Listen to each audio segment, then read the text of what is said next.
Hi, it's Paige DeSorbo from Giggly Squad. You ever stand in front of your closet and just say, I have nothing to wear, while you're literally surrounded by clothes? Because same. So I started listing pieces I'm over on Depop, and honestly, it's been amazing. You can sell what you're done with, and someone out there will love it. And the best part about it is there's no seller fee, so the money you make actually stays in your pocket, which feels very chic. It's also insanely easy. I listed something while watching TV, and it sold before the episode even ended. So download the Depop app and list your first item today, because your old outfit could be someone else's new favorite. Depop, where taste recognizes taste. Payment processing fees, boosting fees still apply. For more info, visit Depop.com. This holiday, Verizon is helping you bundle up incredible gifts and savings. You'll get the latest phone with the new line on My Plan, and a brand new smartwatch and tablet. No trade-in needed, even on our lowest price plan. That's 2 gifts for your family and 1 for you. Or 2 for you and 1 for someone else. Or 3 gifts for you and only you. Either way, you save big on 3 amazing gifts at Verizon. All on the best 5G network. Visit Verizon today. Rankings based on Root Metric Root Score report dated 1/8/2025. Your results may vary. Service plan required for watch and tablet. Additional terms apply.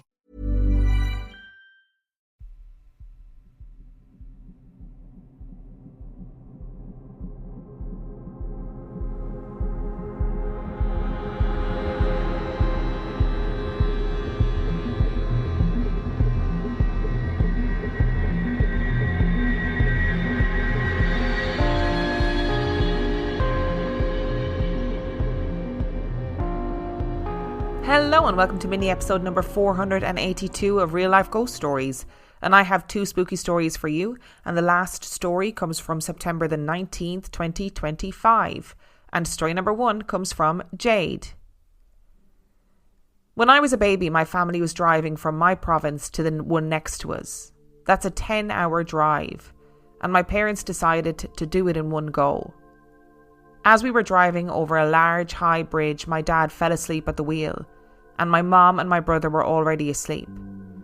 I began to scream like I had never screamed before, and my dad woke up just before we hit a guardrail. My mom always said that was a guardian angel, as I had never cried or screamed like that before or since. When I was in England staying at my cousin's 120-year-old house, I encountered 3 ghosts, which my cousins knew about and even introduced me to one, Albert, an invisible ghost, who enjoyed being in the kitchen when people were there. He enjoyed being part of the friendliness. He opened and closed the kitchen door as he came and left. Another was the little girl on the stairs.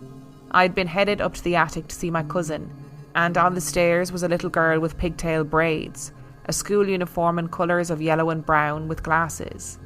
She crossed her arms over her chest and shook her head. My cousin had been meditating, and this girl didn't want me disturbing her. And then, the third one, whose name I didn't get, but who I didn't like. Their energy was dark and frenetic, and I couldn't make out any features besides darkness.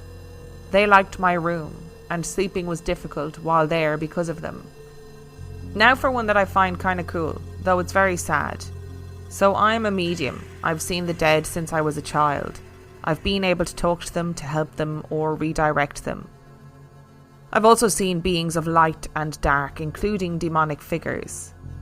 I'm an energy worker in various senses of the word, a gift given through my mother's line.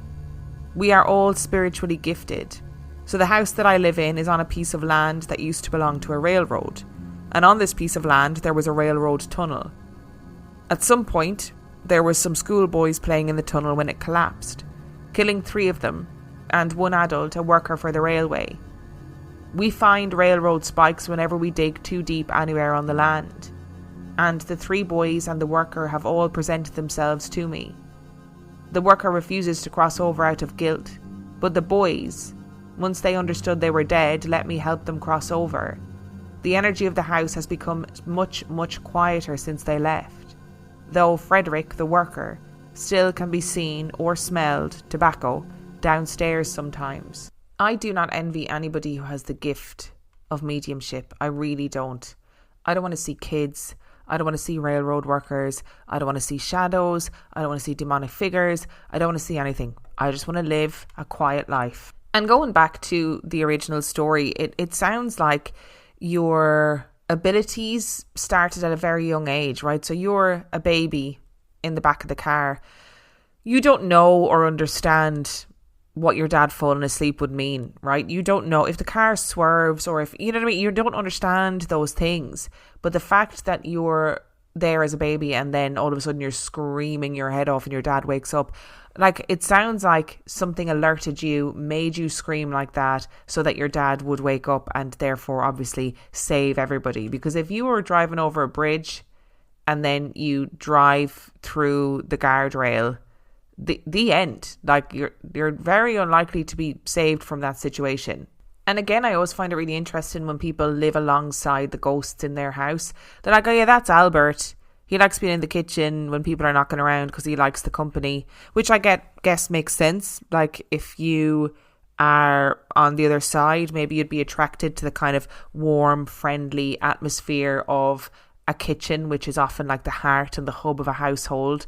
And then to see a wee girl who is protective of your cousin meditating and like, no, you don't get to go upstairs, thank you, don't disturb her.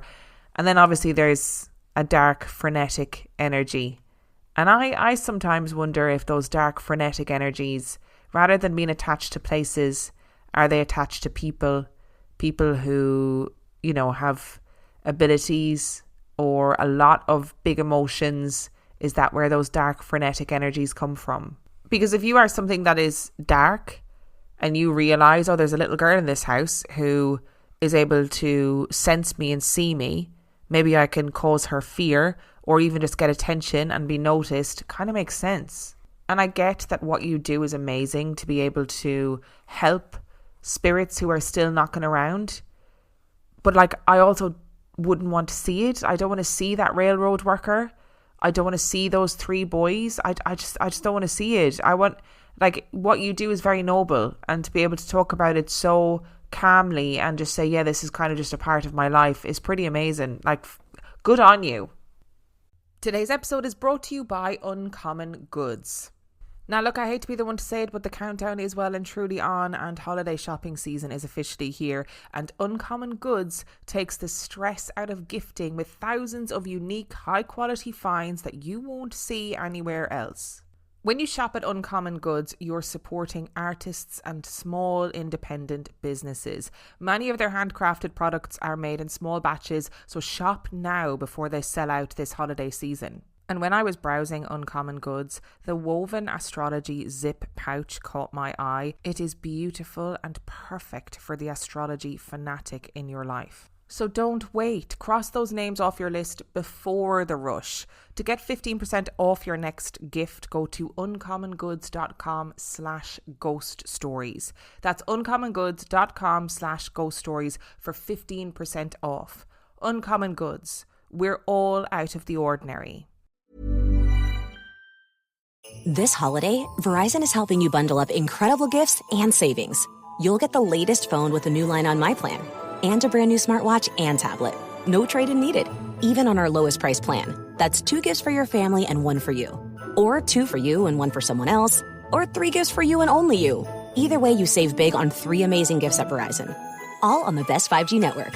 Visit Verizon today. Rankings based on Root Metric Root Score Report dated 1/8/2025. Your results may vary. Service plan required for watch and tablet. Additional terms apply. Every holiday shopper's got a list, but Ross shoppers, you've got a mission. Like a gift run that turns into a disco snow globe, throw pillows, and PJs for the whole family, dog included. At Ross, holiday magic isn't about spending more. It's about giving more for less. Ross, work your magic. Hi, it's Paige DeSorbo from Giggly Squad. You ever stand in front of your closet and just say, I have nothing to wear, while you're literally surrounded by clothes? Because same. So I started listing pieces I'm over on Depop. And honestly, it's been amazing. You can sell what you're done with, and someone out there will love it. And the best part about it is there's no seller fee. So the money you make actually stays in your pocket, which feels very chic. It's also insanely easy. I listed something while watching TV, and it sold before the episode even ended. So download the Depop app and list your first item today, because your old outfit could be someone else's new favorite. Depop, where taste recognizes taste. Payment processing fees, boosting fees still apply. For more info, visit Depop.com. If you're a smoker or vapor ready to make a change, you really only need one good reason. But with Zyn nicotine pouches, you'll discover many good reasons. Zyn is America's #1 nicotine pouch brand. Plus, Zyn offers a robust rewards program. There are lots of options when it comes to nicotine satisfaction, but there's only one Zyn. Check out zyn.com/find to find Zyn at a store near you. Warning, this product contains nicotine. Nicotine is an addictive chemical. And our second story today comes from Jess. I've thought for some time now about writing in to tell about my experiences with my grandparents. I just listened to episode number 475 today, and stories 3 and 5 convinced me that today is the day to share. Story number 3 was about some striking coincidences a listener experienced. Hearing her own story shared on the show after she was forced to take a long break from listening. Not only was her story featured, but the first 3 commenters for the story had the same names as her and her family members. This caught my attention for the sheer coincidences. I love coincidences. But then, story number 5 came on. Jess shared a story. My name is also Jess, and she shared her story about her experience in a bookshop. A particular book caught her eye, The Ghost, A Cultural History, by Susan Owens. My maiden name is Owen. As she entered the room where the book was located, another book flew from the shelf and slammed to the floor. I also have some experiences with books and other items leaping off shelves. So now it's time to tell you about my grandparents. I live in a house built around 1890 in central Texas. My grandparents bought the house in the 1950s, after they were married. My great-grandfather was a carpenter and helped my grandfather personalise the house, closing up walls to add closets, adding on a room, adding built-in shelves and bookcases, etc. My grandfather did everything to maintain the house, including going under the house to treat for termites, repairing the foundation. He even rewired the electricity for the entire house in the 1960s. He did such an awesome job that the electricians told us there was no need to rewire upon moving in 20 years ago. He was a whip-smart inventor, with the brain of both an electrical and mechanical engineer. He spent hours in his workshop, cooled by electric fans he built himself, building and rebuilding engines for machines he could have bought at the store, but knew he could build better on his own. This was all in his free time, when he wasn't working at the Air Force Base installing electrical wiring for radio systems in airplanes and jets. On warm nights, in central Texas it's steamy most of the year, he would come inside for dinner smelling of a mix of sweat, machine grease and his hair pomade. For as brilliant as he was not in the best of health. After years of fighting a mysterious illness that left him weak and in pain, he passed away one night in his workshop. My grandmother had a hard time after that, and eventually moved in with my mom, leaving the house empty for over 15 years. She had always said that I would inherit the house one day, and suggested that my then fiancé and I move in after we got married. We spent lots of time at the house, pulling out old carpet, refinishing the original hardwood floors, removing faux wood panelling, painting, etc., to update the look of the house and make it a little more our own. There was and still is a lot to do, but we moved in with the understanding it would be a long time work in progress. One room was left untouched for many years. My grandmother was still alive and living with dementia, and when she came to visit, she enjoyed spending time in her room. So we kept it just the same. Thick carpet, wood panelling and all. We didn't have a lot of money for renovations, so we took on small projects on our own for the most part. There was a tiny bathroom sink and a dark wooden cabinet underneath that was just too dark and gloomy for our taste. We removed it and replaced it with something more modern from IKEA. Proud of our work, we sat on the sofa in the living room to enjoy a beer when we heard the sound of crashing glass. Worried that we had not hung the bathroom mirror properly, I went to check. Everything was fine. I looked in our bedroom, nothing.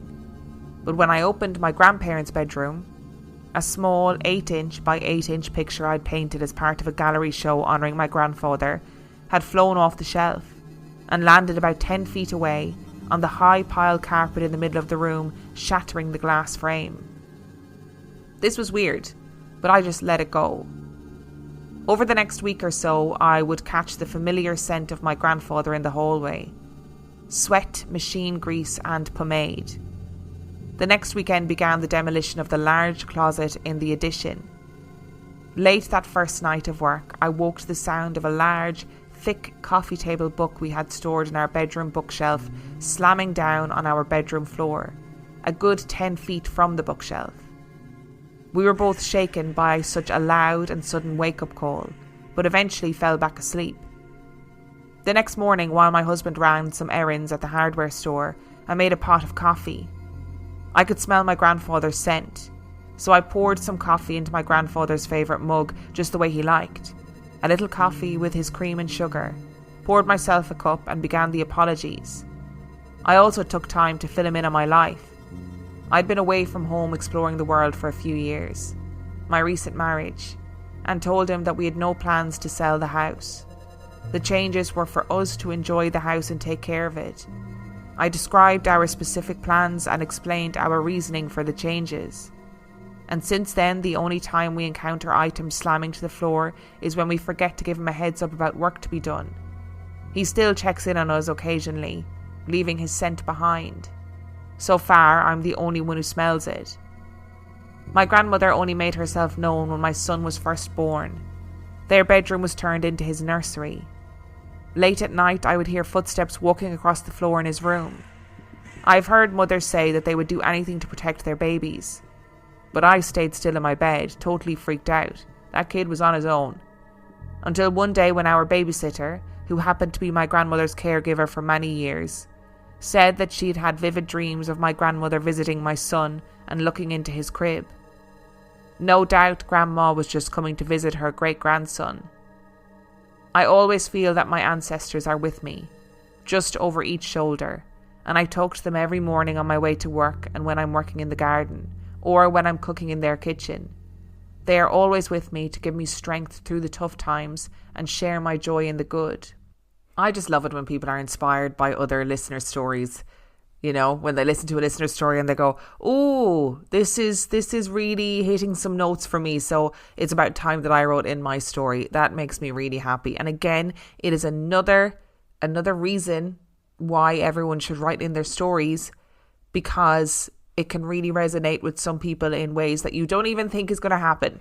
And Jess, you paint such a lovely picture of your grandparents, and those memories are so important. And I do think those smells are so important. Those memories of smells. Smells are the thing that jog our memory the most. When I was younger and I used to study, if I ever did study, I would study with lavender in my hand, and then have something lavender scented in my exam, because it was meant to like jog your memory. I don't know if that ever worked. I mean, look, I never failed anything, so maybe it did work.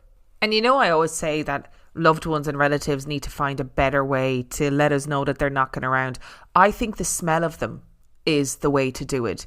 Whether that's, in this instance, sweat, grease and pomade, or whether it's like a particular perfume, that is a lovely way to let somebody know that you're there. I mean, flinging picture frames around and, you know, books slamming off the bookshelf, that is very much like, I'm here and you are changing my house and I'm worried you are going to sell it.